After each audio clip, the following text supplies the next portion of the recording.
হাত তুলছে কায়দা মারা মতো, কাঁধ পর্যন্ত তুললো, বুকে বাঁধলো। পাশ্চাত্যের বহু দেশের মানুষদের সঙ্গে আমাদের নামাজের মিল নাই। এই সুযোগে আহলে হাদিস যারা, তারা বলল যে আমাদের সঙ্গে মক্কার নামাজের মিল আছে, তোমাদের নামাজের মিল নাই, ফলে তোমরা মক্কাকে ফলো করো না। আমার তরিকা এবং আমার সাহাবীদের তরিকাকে জরুরি ভিত্তিক মান্য করা। আবার বলছি, রাসূল বলেছেন আমার এবং আমার সাহাবীদের তরিকাকে জরুরি ভিত্তিক মান্য করা, এটা তোমাদের জন্য আবশ্যক।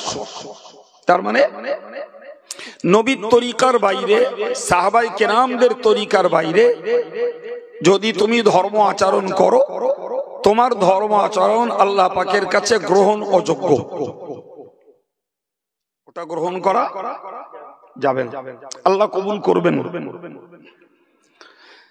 প্রিয় ভাইরা আমার, ঠিক ওই জায়গায় দাঁড়িয়ে এবার আপনাকে একটা কথা বলতে, ভাই আমরা তারাবির নামাজ পড়ি 20 রাকাত,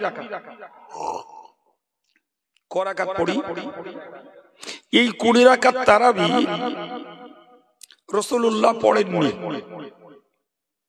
এই 20 রাকাত তারাবির প্রথা চালু করেছেন হযরত ওমর ফারুক রাদিয়াল্লাহু আনহু, যিনি রাসূল কর্তৃক ঘোষিত দ্বিতীয় নম্বরের জান্নাতের সুসংবাদ প্রাপ্ত সাহাবী। সুবহানাল্লাহ। তিনি 20 রাকাত তারাবি চালু করে বললেন, হাযিহি নি'মাতুল বিদা। এটি যদিও নবীর জমানায় ছিল না, নতুন তৈরি, তবু এটা উত্তম বিষয়। কি বিষয়? তাহলে যারা 20 রাকাত তারাবি পড়ছেন বা পড়েন, তারা নবীর সাহাবী ওমর ফারুকের তাবেদারি করেন। কথা বলছেন না? যারা 20 রাকাতের পরিবর্তে 8 রাকাত পড়ে, কি 20 রাকাতের পরিবর্তে 12 রাকাত পড়ে, এরা নিশ্চয়ই হযরত ওমরের থেকে আরো বেশি বুঝদার। যেজন্য হযরত ওমরের বিধিবদ্ধ 20 রাকাত তারাবির পরিবর্তে তারা 8 রাকাত পড়ে। কি বলবেন? আচ্ছা, নবী যে বলেছেন যে তোমাদের জন্য জরুরি হলো আমার সাহাবাদের তরিকাকে মান্য করা, তাহলে যারা 20 রাকাত পড়ছেন তারা নবীর সাহাবী হযরত ওমর ফারুক প্রথাগত সেই 20 রাকাত তারাবিকে তাবেদারি করছেন। যারা ওটাকে পড়ছেন না, তারা নবীর হাদিসকে অগ্রাহ্য করে সাহাবাদের থেকেও নিজেদেরকে বেশি বুঝদার ভাবছেন। আর এদিকে নাম বলছেন আমরা আহলে হাদিস। কি নাম বলছে? আহলে হাদিস। জি, আমরা সবাই জানি শরীয়তের 4টি দলিল, একটি কোরআন, আরেকটি হাদিস, তৃতীয়টি হলো ইজমা, চতুর্থটি হলো কিয়াস।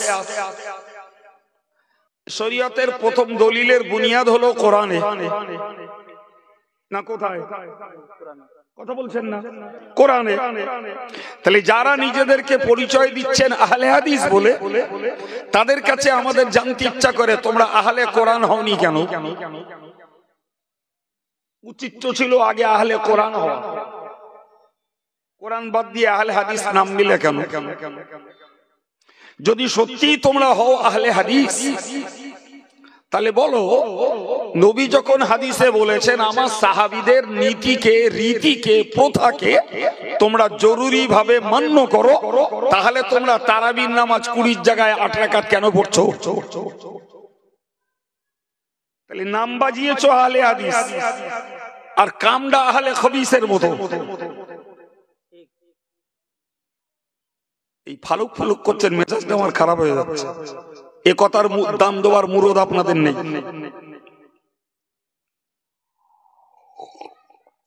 মনে করছে যেন আমি নানির গল্প বলতে বসছি। প্রিয় ভাই, তাহলে 20 রাকাত তারাবি যারা পড়ছেন, তারা যদি বলেন আমরা আহলে হাদিস, তাদের কথা মান্যতা দেওয়া যায়। কারণ হযরত ওমরের মতো মানুষের এই রীতিটাকে পালন করা কোরআন থেকেও যেমন সাব্যস্ত, হাদিস থেকেও তেমন সাব্যস্ত। তাহলে সুন্নাত ওয়াল জামাতের আকীদাপন্থী হানাফি মাযহাবের মানুষ যারা, এরা দাবি করতে পারে আমরা আহলে কোরআন, আমরা আহলে হাদিস, আমরা আহলে ইজমা, আমরা আহলে কিয়াস। কিন্তু মাঝখান থেকে কোরআনকে বাদ দিয়ে যারা আহলে হাদিস নাম নিয়েছে, এদের উদ্দেশ্য নিশ্চয়ই সাধু নয়। তুমি কোরআন বাদ দিলে কেন? সম্প্রতিকালে বাংলাদেশে একটি গোষ্ঠী বেরিয়েছে, তারা নাম নিয়েছে আহলে কোরআন, আর নাম নিয়ে বলছে যে কোরআন শরীফে 5 ওয়াক্ত নামাজ পড়ার কথা নেই, ফলে আমরা নামাজ পড়ি না। হচ্ছেন নাকি? নাউজুবিল্লাহ, এরকম ক্লোরোফাইন ইনজেকশনের মতন বেরোচ্ছে কেন? একটু চিল্লে বার করা যাচ্ছে না নাউজুবিল্লাহ? এখন যদি বেনামাজি গোষ্ঠী নামাজ না পড়ার দলে যারা আর নামাজ না পড়ার পক্ষে যারা, ওদের বক্তব্য তো তাদের পালে হাওয়া লাগবে, তারা তো প্রচার দেবে যারা ইন্টারন্যাশনাল মুফাসসিরে কোরআন, ফলে ওরা বলছে নামাজ পড়তে হবে না, আর আমাদের গ্রামের খুচরো হাফেজ সাহেব ইমামতি করে, এ শুধু নামাজের জন্য তেল মুলে বেড়াচ্ছে। তো সাধারণ যদি এক খামচা ঘেনু মাথায় থাকে, তো এক খামচা ঘেনুতে বোঝা উচিত যে সারা পৃথিবীর ইমাম, রাসূল, সাহাবী, তাবেঈন, তাবা তাবেঈন, ইমাম, মুজতাহিদ, মুফাসসির, মুহাদ্দিস এবং ফকিহ, মুফতি, উলামায়ে কেরাম যারা এই নামাজ পড়ছেন, এরা কেউ কোরআন বুঝেনি, ওই উদ্বাস্তুরা একলা বুঝলো। আর এই নিয়ে বারবার ইনজেকশন দিতে হবে, অক্সিজেন দিতে হবে কেন গো? সাধারণ বোধ বুদ্ধি কি ব্রেন থেকে আউট হয়ে গেছে? সুতরাং যারা আহলে কোরআন নাম নিচ্ছে, এদেরকেও আমরা সাধু ভাবি না। যারা আহলে হাদিস নাম নিচ্ছে, এদেরকেও আমরা সাধু ভাবি না। জি, বরং এক কথায় আহলুস সুন্নাত ওয়াল জামাত, যেটি কোরআন, হাদিস, ইজমা, কিয়াসের সমন্বয়ে গঠিত, আমরা সেই আকীদা এবং সেই মাযহাব মাসলাকের মানুষ। এরপরে তার কার মাথা ঘুরবে, কার পা টলবে, কে মুখ ছুবড়ে কোথায় হুবড়ি খাবে, জি তোমার হিসাব তুমি দেবে। তবে এতটুকু কথা মনে রাখার দরকার আছে, রাসূলুল্লাহ বলেছেন তালজিম জামাআতাল মুসলিমিনা ওয়া ইমামাহুম, নবী বলেছেন মুসলমানদের দলটাকে অনুসরণ করা আবশ্যক করে নাও, তাদের ইমামকে মেনে চলা আবশ্যক করে নাও। প্রিয় নবী तमाम বিশ্ব যে কথা বলেছেন, तमाम বিশ্বের দিকে তাকিয়ে দেখুন, গোটা পৃথিবীর মুসলমান 90% মাযহাব অবলম্বী মুসলমান, হয় হানাফি, হয় শাফিঈ, হয় মালিকি, না হলে হাম্বলি, কোন না কোন মাযহাব মানে, এবং রীতিমতো তারা তাদের ইমামকে মান্য করেই চলে। এখন যদি কেউ বলে, কেউ যদি বলে যে আমাদের নামাজ আর মক্কার নামাজ এক সমান, দ্যাট মিন্স ধরে নেন মক্কার লোকেরা নামাজ পড়ে হাত তুলছে কায়দা মারা মতো, কাঁধ পর্যন্ত তুললো, বুকে বাঁধে। জি, মক্কার লোকেরা নামাজ পড়ে মাঝে মধ্যে হাত ঝাড়া মারে। মক্কার লোকেরা নামাজ পড়ে কি পাশ্চাত্যের অন্যেরা নামাজ পড়ে ইমাম সাহেব দলিন বললে আমিন চিল্লে বলে। মক্কার লোকেরা নামাজ পড়ে কি পাশ্চাত্যের অন্যরা নামাজ পড়ে তারা ইমামের পেছনে কেরাত পড়ে, ইমামের পেছনে কেরাত পড়ে। আমরা যারা হানাফি মাযহাবের মানুষ, আমরা একবার কানের লতি পর্যন্ত বুড়ি আঙুল ঠাকাই, এটাই সুন্নাত। এরপরে আমরা হাত ছেড়ে দিই, যতদূর ঝোলে তা ঝুললে নাভির নিচে পর্যন্ত ঝোলে, এই হাতটা, সেখানেই তাহরিমাবাদী। আমরা ইমামের পিছনে কেরাত পড়ি না, আমরা ইমাম দল্লিন বলে শেষ করলে আমরা আমিন চিল্লিয়ে বলি না, আমরা আস্তে বলি। কথা ক্লিয়ার হচ্ছে?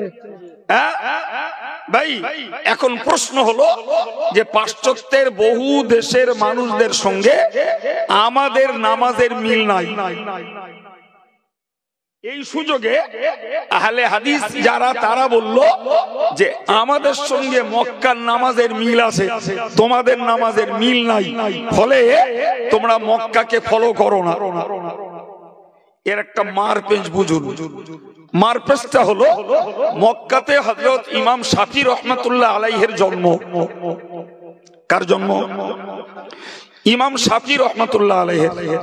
ভাই এখন তেনার সেখানে যেহেতু জন্ম, তাহলে তার প্রভাব সেখানকার মানুষদের মাঝে পড়া স্বাভাবিক নাকি বলছেন? স্বাভাবিক। তার সেখানে আবাসস্থল, আনাগোনা, মানুষের সঙ্গে লেনদেন, মানুষের সঙ্গে ধর্মীয় মত বিনিময়, সবকিছু সেখানকার মানুষদের সঙ্গে। তো তিনি তার গবেষণা, তার চিন্তা ভাবনাতে তিনি বুঝেছেন যে নামাজের ভিতরে হাত ঝাড়া মারতে হবে, ইমামের পিছনে কেরাত পড়তে হবে, আমিন জোরে বলতে হবে, কিংবা তাহরিমা বাঁধার সময় হাতটা বুকের উপরে বাঁধতে হবে। ফলে মক্কার লোকেরা মাযহাব মান্য করে ওই আমল করে। এই শব্দটাকে মনে রাখুন, মক্কার লোকেরা মাযহাব মান্য করে ওইভাবে নামাজ পড়ে। কথা ক্লিয়ার হয়েছে? ওরা কিন্তু ওদের নাম আহলে হাদিস রাখিনি। প্রকারান্তরে যারা আহলে হাদিস নাম রেখেছে, এদের বইতে লেখা আছে মাযহাব মান্য করা শিরক। নাউজুবিল্লাহ, হ্যান্ডেল মারলি বলবেন। আর মাযহাব মান্য করা যদি শিরক হয়, তাহলে পৃথিবীর কোটি কোটি মানুষ যারা হয় হানাফি মাযহাব মানে, না হলে শাফি মাযহাব মানে, না হলে হাম্বলি মাযহাব মানে, না হলে মালিকি মাযহাব মানে, তাহলে এরা সব মুশরিক। ছি ছি ছি, এত বড় জঘন্য কথা বইতে লিখতে একবার হাত কাঁপিনি। তারাই গলাবাজারি করে আমাদের এই শান্ত পরিবেশগুলোতে অশান্তির আগুন জ্বালাচ্ছে, আর একদল মানুষ তাদের চাকরি খেয়ে বেড়াচ্ছে আর মনে করছে আমরা সহি মশলা মানছি। তোমার হাড়ির খবর নাই। মনে রাখবেন, এই হাত ঝাড়া মারা, পেছনে কেরাত পড়া, আমিন জোরে বলা, এগুলি ফরুয়াতি মশলা। তার মানে এগুলো শাখামূলক মশলা, মূল সর্বনাশ আকীদায়। এই মূল সর্বনাশ কোথায়? আরে বাবা, আকীদা যদি ঠিক থাকে তাহলে এই শাখামূলক মতভেদ, এগুলো ইস্তেহাব, এগুলো গবেষণা, এগুলোর ক্ষেত্রে ছাড় পাওয়া যেতে পারে। কিন্তু যেখানে আকীদা ত্রুটি, সেখানে তো কোনো প্রশ্ন চলে না। কিসের ত্রুটি বলেছি? আকীদা। সুন্নাতুল জামাতের আকীদা হলো কিয়ামত পর্যন্ত সকল মানুষের জন্য যে কোনো একটা মাযহাবকে জীবনের স্টার্টিং পয়েন্টে মানা ওয়াজিব। যে কোনো একটা মাযহাব পাল্টাপাল্টি চলবে না। খানিক দিন হানাফি, খানিক দিন শাফি, খানিক দিন মালিকি, এ স্বার্থান্বেষী ধর্ম চলবে না, এ সুবিধাবাদী ধর্ম করা চলবে না। তোমার ধর্ম জীবনের শুরুতে, স্টার্টিং পয়েন্টে তুমি যে কোনো একটা মাযহাব মেনে নাও, পরে পরিবর্তন করতে পারবে না। পরে পরিবর্তন করতে পারবে না। পরিবর্তন করলেই মহা বিপদ ঘটবে। বিপদ বুঝবেন? একটা বিপদ বুঝুন ভাই। হানাফি মাযহাবে উযুর ক্ষেত্রে নিয়ত করা সুন্নাত। এখন যদি কেউ নিয়ত না করে, তার উযু হয়ে যাবে, সওয়াবটা কম হবে।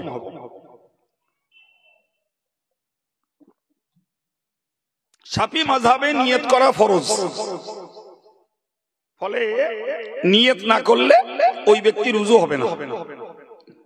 এখন মনে করুন একজন লোক 50 বছর বয়স পর্যন্ত তিনি হানাফি মাযহাবে থেকে উজু নামাজ আদায় করেছেন। ওই ভদ্রলোক 51 বছর বয়সে যে মাযহাবটাকে চেঞ্জ করে শাফিতে যাচ্ছেন। এখন এই 50 বছর তিনি যে নামাজ পড়েছেন, এই 50 বছরের নামাজের উজুর সময় তিনি নিয়ত করেননি। কথা মাথায় ঢুকছে কি? আমি কি বলেছি আগে? নিয়ত না করলেও উজু হয়ে যাবে, সব কম হতে পারে। ওই লোকটা যখন রুট চেঞ্জ করে শাফিতে গেলেন, তাহলে তার জন্য হুকুম হলো নিয়ত করা। এখন এবার বলেন, তিনি ওই ফরজের নিয়তের মাযহাবে চলে গেলেন, তাহলে কি বলবেন? 50 বছর পর্যন্ত বিনা নিয়তে উজু করেছেন, এই নামাজগুলো হবে না? হবে না? মহা বিপদ ঘটবে না? ঘটবে না? জোরে বলেন, জোরে বলেন। আমি আর বলবো না। এই জন্যই প্রচুর উদাহরণ আছে যে এক মাযহাব ছেড়ে দিয়ে দুম করে আর এক মাযহাবে যাওয়া। ভাই, হানাফি, শাফিঈ, মালিকি, হাম্বলি 4 মাযহাবের একমত, এবং হযরত ইমাম বুখারী রাহমাতুল্লাহ আলাইহির একমত যে এক মজলিসে 3 তালাক দিলে 3 তালাক হবে। দুটো পদ্ধতি, এক বলল বউরে লক্ষ্য করে 1 তালাক, 2 তালাক, 3 তালাক, অথবা এক কোঁচে কেটে দিল, যা তো 3 তালাক দিল। কথা ক্লিয়ার হয়েছে তো? হানাফি, শাফিঈ, মালিকি, হাম্বলি 4 মাযহাবের একমত যে এতে 3 তালাকই হয়ে যাবে। হযরত ইমাম বুখারী রাহমাতুল্লাহ আলাইহি তিনি একটা অধ্যায় রচনা করেছেন, বাবু মান আজাজা সালাস তালাক সালাস, যে 3 তালাক একত্রিত অনুমোদনের অধ্যায়। সেখানে ইমাম বুখারী হাদিস নিয়ে এসেছেন, যে হাদিস থেকে প্রমাণিত হচ্ছে যে এক মজলিসে 3 তালাক দিলে 3 তালাকই হবে। কথা বোঝা গেল? এখন ধরে নেন হানাফি মাযহাবের একটা ছেলে বউ তালাক দিয়েছে, রাগ সামলাতে পারিনি। এখন ও দেখেছে যে আমি যদি হানাফি মুফতির কাছে ফতোয়া নিতে যাই, তো হানাফি মুফতি এক কথাই বলে দেবে যে তোমার স্ত্রী 3 তালাক হয়ে গেছে, বিনা তাহলিলে ওই স্ত্রীকে নিয়ে ঘর করা হারাম। তাহলিলের মানে কি? ইদ্যত পার করে ওই ছেলেটা, ওই মেয়েটাকে অন্য ছেলের সঙ্গে বিয়ে দিতে হবে, সেই স্বামী ওর সঙ্গে একবার হলেও সহবাস করবে, তারপরে তালাক দেবে, তার ইদ্যত পার হবে, তারপরে প্রথম স্বামী তাকে আবার নিতে পারবে। 6-7 মাসের কেস। কথা বুঝতে পারছেন কি? এখন এ দেখলো যে আমার দুটো বাচ্চা 6 মাস এইভাবে সাফার করা, কষ্ট করা বড় অসম্ভব। অতএব এখন সুবিধাবাদীর পথ দেখতে যে ও দেখলো ইউটিউব খুলে দেখছি ইন্টারন্যাশনাল মুফাসসিরে কোরআন অমুক মাদানি, তিনি আহলে হাদিসের নেতা, তিনি বললেন যে এক মজলিসে 1 কেন, 2 কেন, 3 কেন, 300 তালাক দিলেও 1 তালাক হবে। এ দেখলো এর ফতোয়া নিলি বউ বেঁচে যাবে। দুম করে হানাফি মাযহাবের লোক জীবনের 20 বছর 40 বছর হানাফি মাযহাবের উপরে আমল করে এসেছে, দুম করে ফিরে গেল বউ বাঁচানোর জন্য আহলে হাদিসের দলে। কি বলবেন? এটা ধর্ম করা না নফসের পুজো করা? জোরে বলে, এটা ধর্ম করা না স্বার্থের পুজো করা? এই জন্য মসলা হলো, তুমি জীবনের স্টার্টিং পয়েন্টে একটা মাযহাবকে মেনে নাও বাবা। তুমি শাফি, সারা জীবন শাফি করো। তুমি হানাফি, সারা জীবন হানাফি করো। তুমি হাম্বলি, সারা জীবন হাম্বলি মাযহাব মান্য করো। যে তুমি মালিকি, সারা জীবন মালিকি মাযহাব মান্য করো। এই 4 মাযহাবের সমন্বয় হলো সুন্নাতুল জামাত। আর একটু জোরে বলুন সুবহানাল্লাহ। এই জন্য ফুরফুরা পীর সাহেব কেবলা তার ওসিয়তনামায় বলেছেন 4 মাযহাব কি বলেছেন? এর বাংলা মানে হলো চারটে মিলিয়ে একটা মাযহাব, তার নাম সুন্নাতুল জামাত। মতভেদ মসলাতে, মতভেদ আকীদায় নয়। কি বলেছি বলেন? মতভেদ মসলাতে, জি মতভেদ আকীদায় নয়। মনে থাকবে কথা, এই মনে থাকবে। যারা বলেন আল্লাহ এক, কোরআন এক, হাদিস এক নবীর, অতএব এই মতভেদ যারা করে তারা সব জাহান্নামে যাবে। আমি বলবো জনমে কোরআন হাদিস কিচ্ছু বোঝো না, শুধু ফিতনাটাই শিখে রেখেছো, শুধু ফিতনাটাই শিখে রেখেছো। কোরআন হাদিস বাপের জন্মে পড়োনি, বোঝো না। ভাই মনে রাখুন, কোরআন শরীফে কয়েকটি আয়াত আছে, যে আয়াতগুলোতে বলা হয়েছে, যে আয়াতগুলোতে উল্লেখ করা আছে যে তোমরা বিচ্ছিন্ন হয়েও না, পৃথক পৃথক হয়েও না, পৃথক পৃথক তোমরা হয়েও না। যেমন কোরআনের একটা আয়াত, وأن هذا صراطي مستقيما فاتبعوه ولا تتبعوا السبل فتفرق بكم। একটা আয়াত যে তোমরা এই সহজ রাস্তাটাকে ধরো, অন্যান্য রাস্তা ধরো না, তাতে তোমরা বিচ্ছিন্ন হয়ে পড়বে। অন্য আয়াত পাকে এসেছে ওয়ালা তাকুনু কাল্লাযিনা তাফাররাকু, যারা বিচ্ছিন্ন হয়েছে তোমরা ওদের মতো হয়ো না।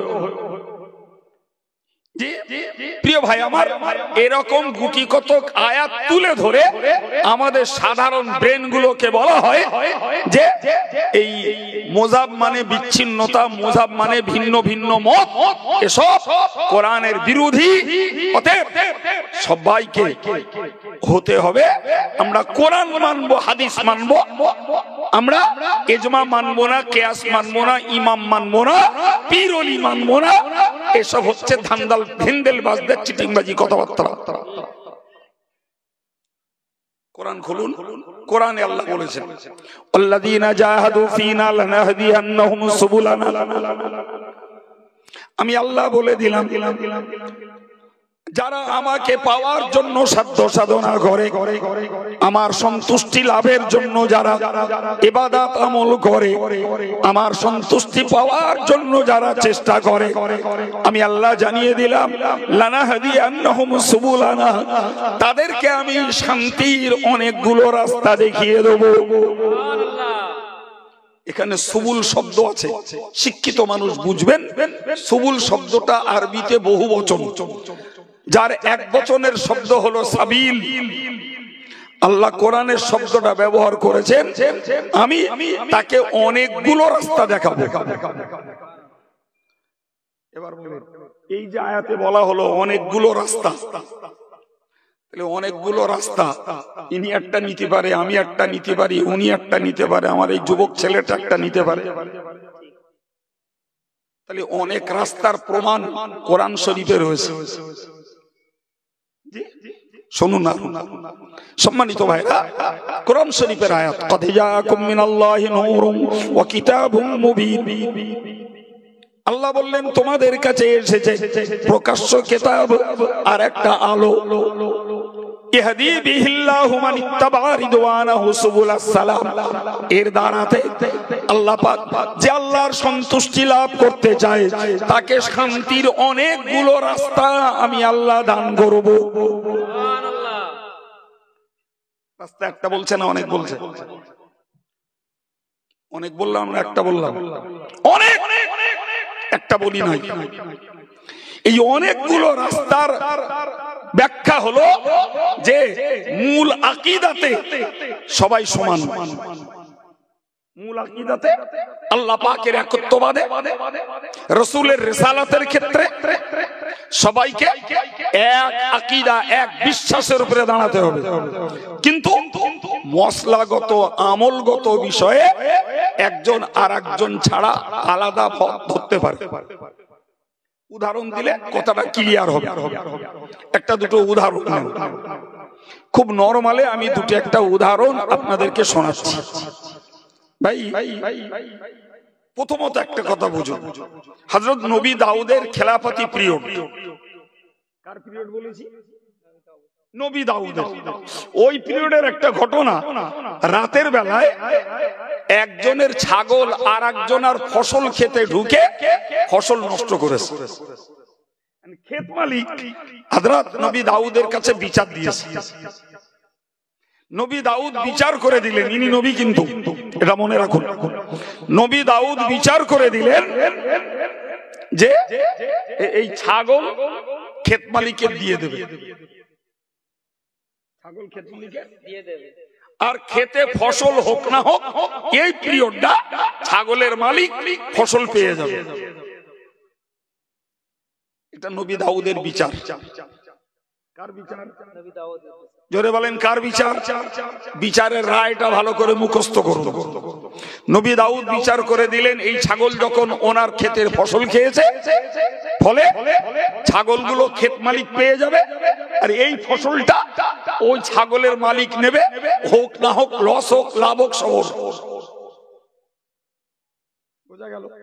লোক দুটো রায় শুনে বেরিয়ে গেল। বাইরে ছিলেন হযরত নবী সাল্লাল্লাহু আলাইহি ওয়াসাল্লাম, তিনি তখনও নবী হননি। তিনি বললেন যে তোমাদের এই সমস্যার সমাধান কি হয়েছে? উনি যখন বললেন যে ওনারা দুজন বললেন যে সমাধান এই, হযরত সুলাইমান বললেন এর থেকেও আর একটা উত্তম বিচার ছিল। এই কথাটা ওই ক্ষেত মালিক আর ছাগল মালিকের মাথায় ধরেছে। এর থেকে উত্তম বিচার কি বলে ওনারা ফের নবী দাউদের কাছে গেছে। নবী দাউদের কাছে গেছে।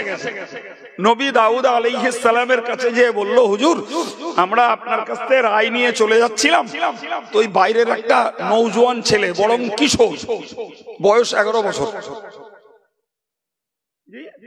তো ওই ছেলেটি বলল এর থেকে নাকি আর একটা উত্তম বিচার আছে। নবী দাউদ বুঝে গেলেন আমার বিচারে যদি কন্টেম করে থাকে, এটা সুলাইমান ছাড়া আর কারোর কাজ না। সুলাইমান তো নিজের ছেলে, সুলাইমান কে? নিজের ছেলে, তার বিচার বুদ্ধি খবর নবী দাউদ রাখেন। সুলাইমানকে ডাকলেন, ডেকে বললেন তুমি এদের বিচারের ব্যাপারে কি বলেছো? হযরত সুলাইমান বললেন যে আমি যেটা বুঝছি এর থেকে উত্তম বিচার হলো এই ছাগল ক্ষেত মালিকের দায়িত্বে যাবে, আর এই ছাগলের মালিক ওই ক্ষেতের পরিষেবা দেবে। যতদিন ক্ষেতটাকে আগের মতন সাজিয়ে গুছিয়ে না দিতে পারে, ততদিন এই ছাগলের দুধ বাচ্চা যা হবে ক্ষেতের মালিক নেবে। আর যেই ক্ষেতটা আগের মতন আবার গড়ে উঠবে, ছাগলের মালিক ছাগল ফেরত পাবে, ক্ষেতের মালিক ক্ষেত ফেরত পাবে। কথা ক্লিয়ার? এই বিচার বুঝতে অসুবিধা হয়েছে? আমার আল্লাহ বললেন অকুন্না লিহুকমিহিম শাহিদিন, তাদের এই বিচারের ব্যাপারে আমি আল্লাহ সাক্ষী ছিলাম। সুবহানাল্লাহ। তাহলে নবী দাউদের বিচারটাও সঠিক, নবী সুলাইমানের বিচারটা তার থেকে আরো ভালো। এখন এই দুজন নবী বাপ বেটা দু রকম বিচার করলেন। এই বিচারের যে মত পার্থক্য, এটা দোষের নয়। দোষের হলে আল্লাহ নবী দাউদের বিরুদ্ধে কোনো অ্যাকশন নিতেন। তাই কিনা বলেন? শেষ পর্যন্ত নবী দাউদ সুলাইমানের বিচারটা কি সমর্থন করলেন। ভাই এই জাতীয় যে মতভেদ, এগুলো দোষের নয়। এগুলো কি দোষের নয়, এগুলো চিন্তা চেতনার পার্থক্য। কিসের পার্থক্য? জি প্রিয় ভাই, আমি আপনাকে খুব নরমালে কথাগুলো বলছি, শুধু আপনাদের মতন সাধারণ ব্রেনটাকে বুঝিয়ে দেওয়ার জন্য। ভাই রাসূল করিম সাল্লাল্লাহু আলাইহি ওয়াসাল্লামের কথা বুঝো। জি রাতের বেলা সাহাবায়ে কেরামেরা সফরে, সাহাবায়ে কেরামেরা সফরে, অন্ধকার আচ্ছন্ন আকাশ, কেবলা কোন দিকে বুঝতে পারেন। কিবলা কোন দিকে বুঝতে পারে। ফলে যার কেয়াস নিজে যেমনটা বুঝেছেন তিনি সেই দিকে ফিরে নামাজ পড়েছেন। আমাদের ক্ষেত্রে মশলাটাকে শিখে রাখুন। মনে করুন অন্ধকার আচ্ছন্ন মেঘলা আকাশ, এমন জায়গায় পড়ে গেছি কেবলা কোন দিকে বলে দেওয়ার কেউ নেই। আমাদের জন্য মশলা হলো আপনি আপনার মনের কাছে ব্যাপারটা নিয়ে একটু গবেষণা করুন, একটু গবেষণা করুন যে আমি এই দিক দিয়ে এসছি, ওইখানটায় নামাজ পড়েছি, কেবলা ছিল এই দিকে, তাহলে এই দিকটাতেই হবে।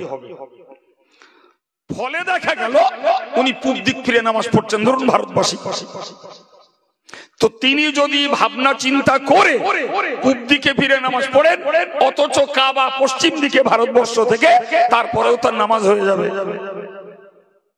কিন্তু যদি কেউ ভাবনা চিন্তা না করে শুধু মনে করেন যেদিক পারি হক গেদা আল্লাহু আকবার, ও লোকটা যদি পশ্চিম দিকে ফিরেও নামাজ পড়ে তাও তার নামাজ হবে না। কেন? ওই লোকটার দায়িত্ব ছিল তুমি তোমার চিন্তা ভাবনা করে কেবলাটাকে কেউ যখন বলে দেওয়ার নেই তুমি নির্ণয় করে তারপরে নামাজটা পড়ো।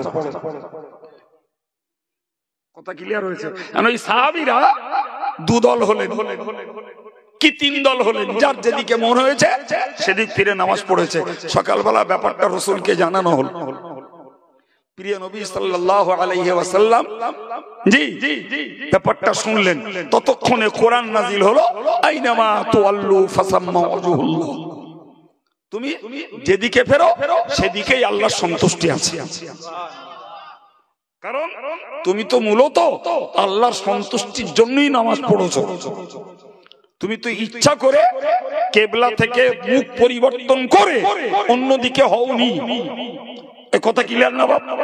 ইচ্ছা করে কেবলা বাদ দিয়ে অন্যদিকে হওনি, কেবলা নির্ণয় করতে পারোনি বিধায় যে যেদিকে ফিরে নামাজ পড়েছো তোমার নামাজে আমি আল্লাহ সন্তুষ্ট।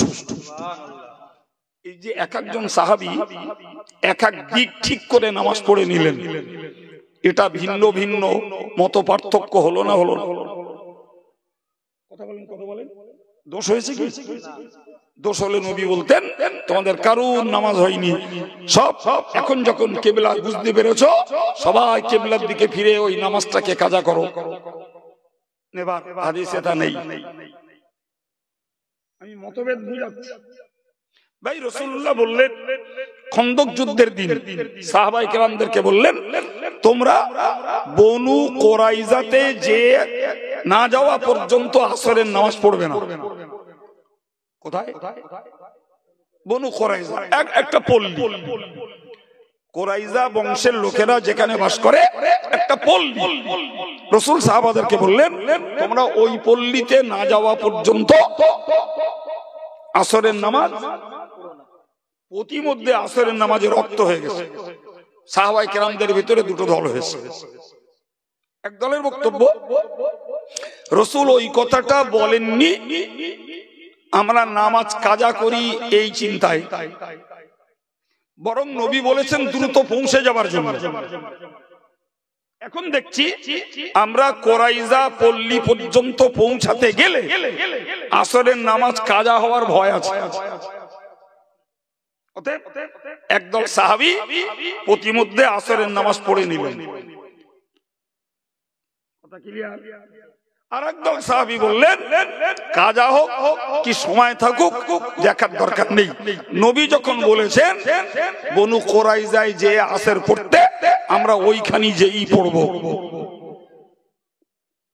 মতভেদ না? মতভেদ না? একটু জোরে বলেন বাবা। মতভেদ। তো উভয়ে যখন পৌঁছে গেলেন রাসূলুল্লাহর কাছে ব্যাপারটা পেশ করা হলো। জি যারা নামাজ পড়েননি তাদের বিরুদ্ধে অভিযোগ হুজুর ওরা নামাজ কাজা করেছে, আর যারা পড়েছেন এদের বিরুদ্ধে অভিযোগ হুজুর ওরা আপনার কথা অমান্য করেছে। হাদিস শরীফ এসেছে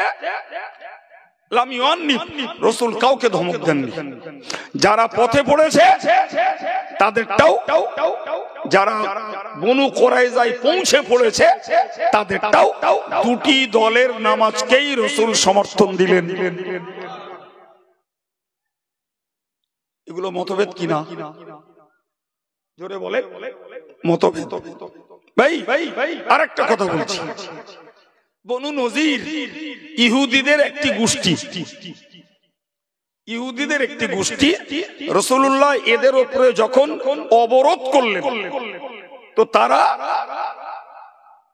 তাদের সহায় সম্পত্তি বাগান যা ছিল সব ছেড়ে দিয়ে তারা হার মানল। এখন সাহাবাদের মধ্যে দুটো দল হলো। একদল সাহাবা ওদের বাগানের গাছগুলো কাটতে লাগলেন, বাগানের গাছগুলো কাটতে লাগলেন। আরেকদল সাহাবা শুধু ফল পাড়লো, গাছ রাখলো। এই যে দুটো গোষ্ঠী দু রকমের কাজ করলো। এ ব্যাপারে কোরআন শরীফে আল্লাহ বলেছেন, মা কাতাতুম মিন লিনাতিন আও তারাকতুমুহা, তোমরা যে খেজুর গাছগুলো কেটেছো আর যেগুলোকে না কেটে রেখে দিয়েছো তার শিকড়ের উপরে, ফাবিইজনিল্লাহ, দুটোতেই আল্লাহর হুকুম আছে। যারা ফল পেড়ে গাছ রেখেছে তাদেরকে জিজ্ঞাসা করলেন, রাসূলুল্লাহ তোমরা ফল পেড়ে গাছ রাখলে কেন? ওনারা বললেন যে আমরা তো বুঝতে পারছি এই গাছগুলো পরে মুসলমানদের হবে। সুবহানাল্লাহ। অতএব গাছগুলো নষ্ট করলে পরবর্তীতে আমাদের সম্পদের ক্ষতি হবে, অতএব আমরা এই জন্য ফল পেড়েছি, গাছ রেখেছি। ওনাদেরকে বললেন যে তোমরা গাছ কাটলে কেন? ওনারা বললেন গাছ কেটেছে এই জন্য, এই ইহুদি সম্প্রদায়ের কলিজাতে আগুন জ্বালাবার জন্য আমরা গাছ কেটেছি। ওদের লাগানো গাছ আজকে দখলে আমাদের এসছে, ওরা আমাদের শত্রুতা করেছে, তার পরিণতিতে ওদের গাছগুলো কেটে দিচ্ছি, ওদের কলিজাগুলো দহন জ্বলতে থাকুক। কথা বুঝতে পারছেন কি? তাহলে দুই দলের নিয়ত বলো কারোরই খারাপ না। নবী সাল্লাল্লাহু আলাইহি সাল্লাম শুনলেন আর আল্লাহ আয়াত নাযিল করে দু দলের দু রকমের কাজকেই সমর্থন দিলেন। বললেন দুটি দলের উপরে আমি আল্লাহর হুকুম আছে। আমি এই কতগুলো উদাহরণ সহজ করে আপনাদের মাথায় দিয়েছি এবারটা বোঝাবার জন্য। ভাই হানাফি, শাফিঈ, মালিকি, হাম্বলি চার মাযহাবের ইমাম, ইমাম আবু হানিফা, ইমাম শাফিঈ, ইমাম আহমদ ইবনে হাম্বল, ইমাম মালিক রাহিমাহুমুল্লাহ, চার জনের উসুল তথা মূল থিওরিতে অর্থাৎ আকীদাতে চার জনের কোনো পার্থক্য নেই। জোরে বলে, আকীদাতে চারজন সমান, কিন্তু পার্থক্য হয়েছে এই এতক্ষণ ধরে যা শোনালাম, চিন্তা ভাবনার পার্থক্য, নিয়তের পার্থক্য, উদ্দেশ্যের পার্থক্য। ঠিক এইভাবেই কোরআন হাদিসকে রিসার্চ করে ইমাম আবু হানিফা মসলা দিলেন, যে ইমাম আবু হানিফা রাহমাতুল্লাহ আলাইহি মসলা দিলেন যে নামাজে তাহরিমা বাঁধতে হবে পুরুষদের নাভির নিচে, আর বুকে হাত বাঁধার যে হাদিসটা রিওয়ায়াতটা রয়েছে ওটা মেয়েদের জন্য। সুবহানাল্লাহ বলেন। জি, ফলে হানাফি মাযহাবের যারা পুরুষ তারা নাভির নিচে হাত বাঁধে, মেয়েরা বুকে হাত বাঁধে। ভাই ইমাম আবু হানিফা গবেষণা করে বললেন যে আমিন আস্তে বলতে হবে, আমিন আস্তে বলতে হবে, ফলে আমরা আস্তে বলি। ইমাম আবু হানিফা গবেষণা করে বললেন যে একটা পিরিয়ডে সাহাবায়ে কেরামেরা কেরাত পিছনে পড়েছেন, পরবর্তীকালে ওই হাদিস মনসুখ হয়ে গেছে, ফলে আর ইমামের পিছনে মুক্তাদিদেরকে কেরাত পড়তে হবে না, কারণ ইন্নামা জুইলাল ইমাম লিউতাম্মা বিহি, ইমাম বানানো হয়েছে ইমামকে ফলো করতে হবে। তাই কথা ক্লিয়ার হয়েছে? জি ভাই, ইমাম শাফি রহমাতুল্লাহ আলাইহি কি ইমাম মালিক রহমাতুল্লাহ আলাইহি গবেষণা করে বললেন যে না, ইমামের পিছনে কেরাত পড়তে হবে। এটা কি মতভেদ? তাহলে মূল আকীদাতে যখন চার ইমামের কোনো গরমিল নেই, চিন্তা চেতনা পার্থক্য হতে যে এক এক ইমাম এক এক সিদ্ধান্তে উপনীত হয়েছেন, এটা দোষ নয়, বরং এর ভিতরই রয়েছে আল্লাহকে পাওয়ার শান্তির রাস্তা। জোরে বলে। আমরা ভারতবর্ষের ম্যাক্সিমাম মানুষ হানাফি মাযহাব অবলম্বন করি। দক্ষিণ ভারতের কেরলেরা, তারা ভাই নদী পার হলে ওপারে আরব দেশ, তাদের প্রভাব ব্যবসা সূত্রে কেরলদের সঙ্গে আম্মান, কেরলদের সঙ্গে সৌদিদের সম্পর্ক ছিল। ওই প্রভাবে প্রভাবিত হয়ে কেরলে শাফি মাযহাবের লোক বেশি, কিন্তু তারা মাযহাব মানে। তারা কি মাযহাব মানে? কিন্তু আমার দেশের যারা এই হাত ঝাড়া মারে আর আমিন চিল্লে বলে আর নামাজের শেষে দোয়া না করে উঠে চলে যায়, জি আমার দেশের যারা, এরা মাযহাব মানে না, উজুম শিরক বলে।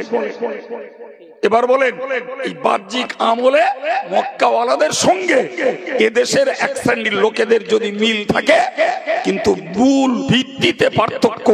তারা মাযহাব মেনে ওই আমল করে, আর এরা মাযহাব না মেনে সেই আমল করে। দুটো দল কি এক? জোরে বলে। সাধারণ লোককে বোঝানোর জন্য যথেষ্ট যে আরবের নামাজের একটা ভিডিও ভাইরাল করা হলো, সেখানে দেখা গেল ইমাম সাহেব বুকে হাত বাঁধছে, ইমাম সাহেব আমিন বলছে, মুক্তাদিরাও আমিন বলছে, তারা হাত ঝাড়া মারছে। অতএব বোঝানোর সুবিধা যে দেখো, আমাদের নামাজ যদি সহি না হবে তাহলে মক্কার লোকে কি ভুল নামাজ পড়ছে। আগুনটা কোথায় লাগিয়ে রয়েছে বললো? আকীদা। তাদের বক্তব্য হলো মাযহাব মানা শিরক, আর আমাদের বক্তব্য হলো মাযহাব মানা ওয়াজিব। এখন যদি বলেন হুজুর মাযহাব মানতে হবে কেন? ভাই আমি মাঝে মধ্যে একটা কথা বলি বাপ, জি আজকেও শেষে বলতাম, হয়তো আগে বলে দিচ্ছি ভাই, এই গুড় আর কাদা দুটোকে যদি একসঙ্গে করে একজন খুব উচ্চ শিক্ষিত ব্যক্তিত্ব, বিরাট শিক্ষিত, জেনারেল নলেজ যেমন, থিওলজিতে তেমন বিরাট শিক্ষিত লোক, ওরে দিয়ে বললুম স্যার আপনি এই গুড়টুকু খান, কাদাটা যেন খাবেন না, আর গুড় যেন বাদ না যায়। কোন পণ্ডিত আছে গুড় বাদ যাবে না, শুধু গুড় খাবে আর কাদা খাবে না? ওই কাজটা পারে পিঁপড়ে।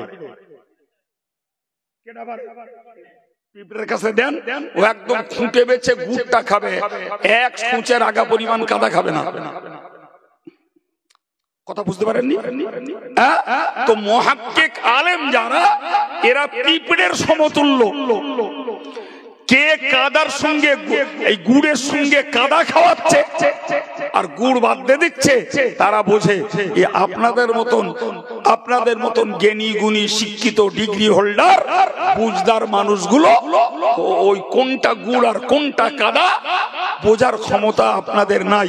এই জন্য সাধারণ মানুষদের উচিত, বাবা আমি একটাকে ধরে থাকবো, ও যত বড় পণ্ডিত, ইন্টারন্যাশনাল মুফাসসিরে কোরআন হোক আর অমুক মাদানি তমুক মাদানি হোক, আমি অত শত দেখতে চাই না। আমাদের দেশে ধর্ম আদর্শ, ধর্মের রীতিনীতি ছড়িয়েছেন ফুরফুরা পীর সাহেব কেবলা, প্রমাণ করিয়েছেন বসিরহাটের আল্লামা হুজুর। আমাদের জন্য এইটাই মেনে চলা যথেষ্ট। ওরা এই বলতো, তারা এই বলতো, ওরাও তো জ্ঞানী, এই চাটনি যে চেটেছে সে মরেছে। আমার চ্যালেঞ্জ বসিরহাট আল্লামা হুজুরের লেখনী বুরহানুল মুকাল্লিদিন, সাইকাতুল মুসলিমিন, কামিউল মুক্তাদিদিন, কিয়াসুল মুস্তাহিদিন, ফিরকাতুন নাজিন, এই জাতীয় যে বইগুলো সব আহলে হাদিসদের বিরুদ্ধে লেখা। কাদের বিরুদ্ধে? আমার এই বাঙালি ভাইরা জি এরা আরবি জানে না, উর্দু জানে না, জানার দরকার নেই। যদি বশির ডুজুরির বাংলা বইগুলো এরা পড়তো তাহলে এদের কাছে দিবালোকের মতো প্রমাণ হতো যে আমরা যে পদ্ধতিতে যে নিয়মে নামাজ পড়ছি এগুলো যথাযথ হাদিস থেকেই সাব্যস্ত। কিন্তু এরা পড়ে না, যে যখন চাটায় তাই চাটে। আমার ঘরের ছেলেরা শিক্ষিতের দাবিদার হয়ে যারা আহলে হাদিসদের বর্তমানের এই প্রোপাগান্ডার তৎপরতা যারা গিলছে, আমি তাদের কাছে বাই হার্ট রিকোয়েস্ট করব, তুমি হানাফি ঘরের ছেলে, আজকে নতুন মত পাল্টাচ্ছ, তোমার তো একবার উচিত ছিল যে দাদা হুজুর তার আলাওলা এবং এই বাংলার 500-র অধিক তার খলিফা, তার প্রধান খলিফা বসিরহাটের আল্লামা বড় মাওলানা, যাদের লেখনীগুলো রয়েছে বাংলা ভাষায়, এই বাংলার বইগুলো অন্তত পড়ি। দেখি আমাকে নতুন যারা শোনাচ্ছে তাদের কথাটা কতটা যুক্তিযুক্ত। আর এখান থেকে 70-80 বছর 100 বছর পূর্বে আল্লামা রুহুল আমিন সাহেব রহমাতুল্লাহ আলাইহি যে কিতাবগুলো লিখে রেখে গেছেন, এই আহলে হাদিসদের অত্যাচার থেকে নিরীহ বাঙালি মুসলমানদের ঈমান আর আমল বাঁচাবার জন্য যে বাংলার রেকর্ডগুলো করে রেখে গেছেন, সেই রেকর্ডগুলো একটু পড়ে দেখি। এত বড় পণ্ডিত হয়ে গেলে প্রিয় ভাইরা আমার, আমি আপনাকে বোঝাতে চাইছি তাহলে মতভেদ মশলার ক্ষেত্রে দোষের নয়। মতভেদ মশলার ক্ষেত্রে, এই বাক্যটা মুখস্থ করুন, মতভেদ মশলার ক্ষেত্রে কি বলেছি বলেন, সবাই মিলে বলুন, মতভেদ মশলার ক্ষেত্রে দোষের নয়। চলতে পারে দোষ কখন? ইনি বলছেন আল্লাহ এক, নাউজুবিল্লাহ আরেকজন বলছেন আল্লাহ একের অধিক, এই মতভেদ দোষের। এই কথা শুনতে পাচ্ছেন? জি, ইনি বলছেন আল্লাহ রিজিক দাতা, আরেকজন বলছেন খাঁটি তাই খাই, এই মতভেদ দোষের। ইনি বলছেন আল্লাহ হায়াত দাতা, উনি বলছেন যে আজকের বৈজ্ঞানিক প্রক্রিয়াতেও জীবন রক্ষা করা যায়, এই মতভেদ দোষের। ইনি বলছেন আল্লাহ মারে, আর একজন বলছেন অমুক জায়গায় গেল তাই মরেছে, না গেলি মরত না, এ মতভেদ দোষের। এই কথা বুঝতে পারছেন কি? এ মতভেদ গুলো দোষের। ইনি বলছেন রাসূল করিম সাল্লাল্লাহু আলাইহি ওয়াসাল্লাম সারা পৃথিবীর শ্রেষ্ঠ ব্যক্তিত্ব, আর একজন বলছেন যে না, রাসূলের থেকেও শ্রেষ্ঠ, রাসূলের থেকেও জ্ঞানী শয়তান। নাউজুবিল্লাহ হবে না? এ মতভেদ দোষের। ইনি বলছেন রাসূলুল্লাহ শেষ নবী, আর একজন বলছেন মুহাম্মদ শেষ নবী না, এ মতভেদ দোষের।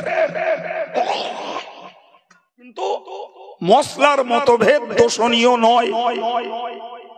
প্রচুর উদাহরণ আছে যে এক মাযহাব ছেড়ে দিয়ে দুম করে আর এক মাযহাবে যাওয়া। ভাই হানাফি, শাফিঈ, মালিকি, হাম্বলি 4 মাযহাবের একমত, এবং হযরত ইমাম বুখারী রাহমাতুল্লাহ আলাইহির একমত যে এক মজলিসে 3 তালাক দিলে 3 তালাক হবে। দুটো পদ্ধতি, এক বলল বউরে লক্ষ্য করে 1 তালাক, 2 তালাক, 3 তালাক, অথবা এক কোঁচে কেটে দিল, যা তো 3 তালাক দিল। কথা ক্লিয়ার হয়েছে তো? হানাফি, শাফিঈ, মালিকি, হাম্বলি 4 মাযহাবের একমত যে এতে 3 তালাকই হয়ে যাবে। হযরত ইমাম বুখারী রাহমাতুল্লাহ আলাইহি তিনি একটা অধ্যায় রচনা করেছেন, বাবু মান আজাজা সালাস তালাক সালাস, যে 3 তালাক একত্রিত অনুমোদনের অধ্যায়। সেখানে ইমাম বুখারী হাদিস নিয়ে এসেছেন, যে হাদিস থেকে প্রমাণিত হচ্ছে যে এক মজলিসে 3 তালাক দিলে 3 তালাকই হবে। কথা বোঝা গেল? এখন ধরে নেন হানাফি মাযহাবের একটা ছেলে বউ তালাক দিয়েছে, রাগ সামলাতে পারিনি। এখন ও দেখেছে যে আমি যদি হানাফি মুফতির কাছে ফতোয়া নিতে যাই তো হানাফি মুফতি এক কথাই বলে দেবে যে তোমার স্ত্রী 3 তালাক হয়ে গেছে, বিনা তাহলিলে ওই স্ত্রীকে নিয়ে ঘর করা হারাম। তাহলিলের মানে কি? ইদ্যত পার করে ওই ছেলেটা ওই মেয়েটাকে অন্য ছেলের সঙ্গে বিয়ে দিতে হবে, সেই স্বামী ওর সঙ্গে একবার হলেও সহবাস করবে, তারপরে তালাক দেবে, তার ইদ্যত পার হবে, তারপরে প্রথম স্বামী তাকে আবার নিতে পারবে। 6-7 মাসের কেস। কথা বুঝতে পারছেন কি? এখন এ দেখলো যে আমার দুটো বাচ্চা 6 মাস এইভাবে সাফার করা, কষ্ট করা বড় অসম্ভব। অতএব এখন সুবিধাবাদীর পথ দেখতে যে ও দেখলো ইউটিউব খুলে দেখছি ইন্টারন্যাশনাল মুফাসসিরে কোরআন অমুক মাদানি, তিনি আহলে হাদিসের নেতা, তিনি বললেন যে এক মজলিসে 1 কেন 2 কেন 3 কেন 300 তালাক দিলেও 1 তালাক হবে। এ দেখলো এর ফতোয়া নিলি বউ বেঁচে যাবে।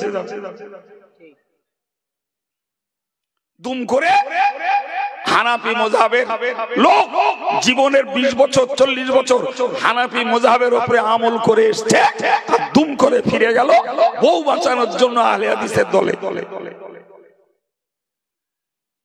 কি বলবেন? এটা ধর্ম করা না নফসের পুজো করা? জোরে বলে, এটা ধর্ম করা না স্বার্থের পুজো করা? এই জন্য মশলা হলো তুমি জীবনের স্টার্টিং পয়েন্টে একটা মাযহাবকে মেনে নাও বাবা। তুমি শাফি, সারা জীবন শাফি করো। তুমি হানাফি, সারা জীবন হানাফি করো। তুমি হাম্বালি, সারা জীবন হাম্বালি মাযহাব মান্য করো। জি, তুমি মালিকি, সারা জীবন মালিকি মাযহাব মান্য করো। এই 4 মাযহাবের সমন্বয় হলো সুন্নাতুল জামাত। সুবহানাল্লাহ। আর একটু জোরে বলুন সুবহানাল্লাহ।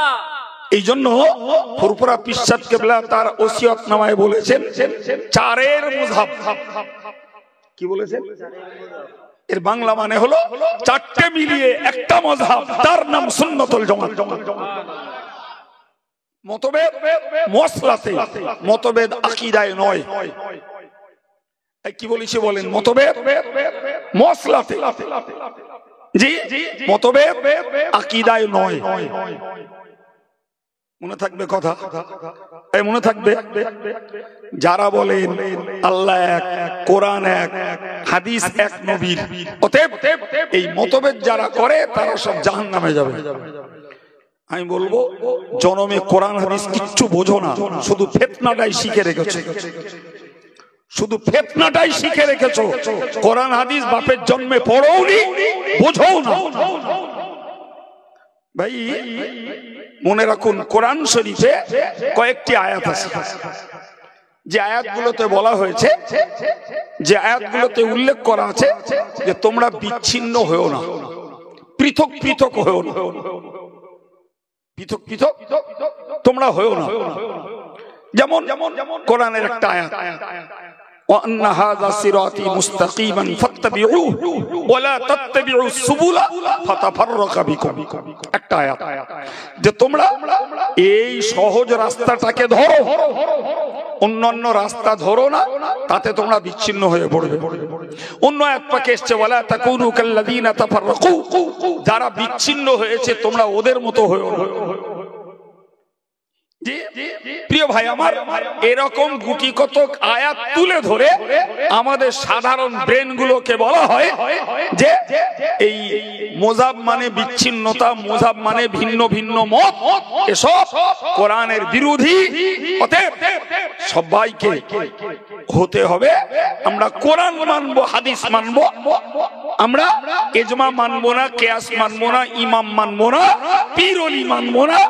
এসব হচ্ছে ধান্দাল ভিন্দেল বাজদের চিটিংবাজি কথাবার্তা। কোরআন খুলুন, কোরআনে আল্লাহ বলেছেন আল্লাযীনা জাহাদু ফীনা লানাহদিয়ান্নাহুম সুবুলানা।